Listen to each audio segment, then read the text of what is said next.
अस्सलाम वालेकुम वरहमतुल्लाहि ताला वबरकातुहू। उम्मीद करता हूँ आप तमाम लोग बाखैर होंगे। जैसा कि आपको मालूम है, हम पहले एपिसोड में ये बता चुके हैं कि अबुल हसन ने अब्दुल शम्स की बेटी सलमा से कहा था, अगर तुम इस घोड़े को लगाम भी लगा दोगी तो यही घोड़ा तुम्हारा इनाम होगा। तो अब्दुल शम्स की बेटी सलमा ने उस घोड़े को लगाम भी लगाई और लगाम लगाने के बाद उसकी पुश्त पर सवार हुई और घर से बाहर निकल गई थी। यहाँ तक हम बता चुके हैं आपको। अब्दुल शम्स ने अपनी बेटी की इस तरह से बहादुरी देख कर के बड़ा फ़ख्र के अंदाज में कहा कि अरब की घोड़ियों ने ऐसा कोई घोड़ा पैदा नहीं किया कि जिसको मेरी बेटी ना चला सके, जिसकी सवारी मेरी बेटी ना कर सके।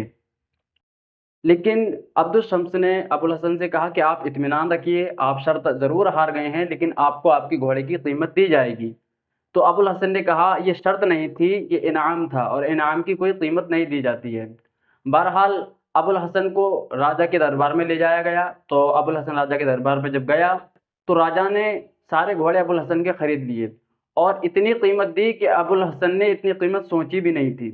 उसके बाद में अबुल हसन से राजा ने नए दीन के बारे में, अरब में जो इस्लाम आया था उसके ताल्लुक से कई सारे सवालात किए। राजा ने उसके बारे में पूछा, अबुल हसन ने जवाब दिया और कुछ बातें इस्लाम की राजा ने बहुत पसंद फरमाई। उसके बाद अबुल हसन से दोबारा मिलने का वादा करके अबुल हसन को रुखसत किया। अबुल हसन अपने मेज़बान अब्दुल शम्स के घर पे रुका हुआ था, तो इसके घर पे वापस आया और वापस आने के बाद में नमाज़ ज़ोहर अदा की। नमाज़ ज़ोहर अदा करने के बाद घर के सहन में, आंगन में टहल रहा था, घूम रहा था। तो उसने सोचा कि अभी तक वो लड़की सलमा घोड़ा लेकर के वापस नहीं आई है। बड़ा परेशान होने लगा, फ़िक्रमंद के हालत में आंगन में घूमने लगा, टहलने लगा। तो उसने इसको ये मालूम हुआ कि अब्दुल शम्स अपने कुछ साथियों के साथ उस लड़की को ढूँढने के लिए घर से बाहर निकल चुका है। तो इतने में ही क्या देखता है कि उसका वही सफ़ेद रंग का घोड़ा घर के अंदर दाखिल होता है, भागता हुआ, हाँफता हुआ आता है और उस पर ना तो सलमा सवार थी और ना उसके लगाम लगी हुई थी। अबुल हसन ने देखा, बड़ा परेशान हुआ। अबुल हसन ने अपने साथियों से कहा कि खुदा जाने उसका क्या हुआ होगा और कहाँ है वो। तो बहरहाल अब्दुल शम्स के एक खादिम से घोड़े की लगाम मंगवाई और घोड़े को लगाम देकर उसकी नंगी पुश्त पर सवार होकर के अबुल हसन और घोड़े को उसकी हालत पर उसकी मर्जी के मुताबिक दौड़ने दिया कि जहां से आया है तू वहीं पर चल। घोड़ा वहीं पर दौड़ता हुआ गया। जब घोड़ा वहीं पर दौड़ता हुआ गया तो घोड़ा एक टीले के पास जाकर के ठहर गया, रुक गया। अबुल हसन घोड़े से नीचे उतरा, इधर उधर देखा। इधर उधर देखने के बाद अबुल हसन ने घोड़े को एक दरख्त से बांध दिया और अबुल हसन इधर उधर देखता रहा और सलमा को आवाज देता रहा। सलमा उसको नहीं मिली। परेशान होकर के एक पत्थर के करीब जाकर के टेक लगाकर बैठ गया। जब वहां पर बैठ गया अबुल हसन तो नमाज असर का टाइम हुआ। अबुल हसन ने नमाज असर अदा की। फिर एक मुश्किल रास्ते की तरफ अबुल हसन बढ़ा और क्या देखता है कि नदी के किनारे एक दरख्त के नीचे सलमा वहां पर नींद कर रही है, सो रही है। लेकिन यहीं पर अबुल हसन ये देख करके परेशान हो गया कि सलमा जहां पर सो रही थी तो सलमा के करीब घास पे रपकता हुआ एक अजदहा, एक सांप सलमा के करीब जा रहा था। सलमा को अबुल हसन सलमा सलमा कहता हुआ उसके करीब भागा और उसका हाथ पकड़ करके उसको कुछ दूर घसीटता हुआ ले गया खींच के। और जब घसीटता हुआ ले गया तो शिकार सांप अपना शिकार जाता हुआ देख करके सांप ने अपना सर उठाया और उसकी तरफ मारने ही वाला था। इतने में अबुल हसन ने अपनी म्यान से तलवार को निकाला और उसके दो टुकड़े कर दिए। तो सलमा बड़ी डरी हुई थी, सहमी हुई थी। अबुल हसन ने कहा कि क्या ये सोने की जगह है जहाँ पर तुम सो रही हो? तो उसने कहा कि मैं यहाँ पर अक्सर आती रहती हूँ, लेकिन मुझे कभी यहाँ पर ऐसा कोई अजदा नहीं मिला। बस यहाँ पर टेक लगाकर बैठी थी, मुझे ऊँघ आई और न जाने मैं कब सो करके रह गई, मुझे कोई कुछ पता नहीं है।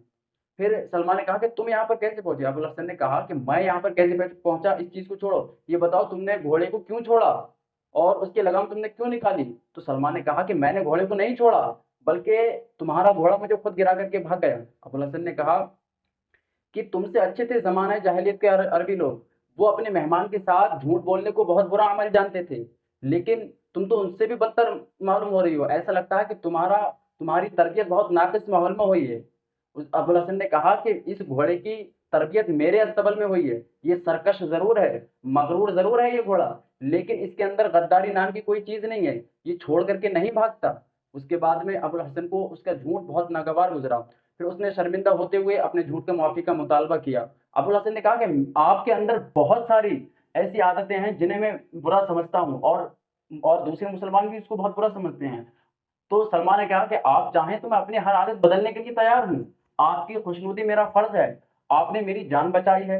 अबुल हसन ने कहा तुम्हें मुझे खुश करने की जरूरत नहीं, मैं चाहता हूँ तुम्हारा खुदा तुमसे खुश हो, तुम्हें वो चीज पसंद करनी चाहिए जो उसे पसंद हो, खुदा को औरतों का बेपर्दा गैर मर्द के सामने आना बिल्कुल पसंद नहीं। सलमान ने कहा कि मैंने तुम्हारे कहने पर अपना लिबास भी बदल लिया।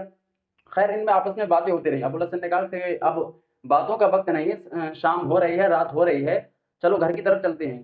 तो सलमा घोड़े की पुष्ट पर सवार हुई और अबुल हसन ने घोड़े की रस्सी पकड़ी और अबुल हसन आगे आगे चलता जाता और इन आपस में दोनों बातें करते जाते थे। सलमा अबुल हसन से बहुत सारी बातें पूछ रही थी कि आपका खानदान में कौन कौन है अरब में, और आपके बहरी रास्ते के बारे में, यानी समंदर के रास्ते से आप कैसे आए, ये सारी बातें अबुल हसन से पूछती हुई जा रही थी।